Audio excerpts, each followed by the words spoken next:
Ginepam nung sinaten Tui hual bang in hong nok zong Kadina say susuang pi Kipin piling ngay ke Say sube miswan den ning Tui hual tung lam ka pai di Lao ding bang ma nay non ke Say suin ka khol len hi Akit suan pi say su kay matinahi Lay tung haksa nate tung kakwang sohi Lay tung aong pasa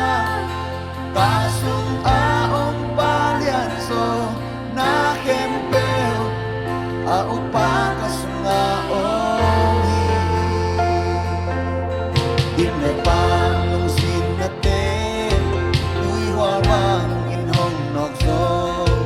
Kadina say suswang pi Ipin kiling ngay ke Say sube miswan den ni Tui hual tung lam ka pai ni Lao ding bang mak nay non ke Say suin ka kulen ni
Lấy tung mà ung pa sa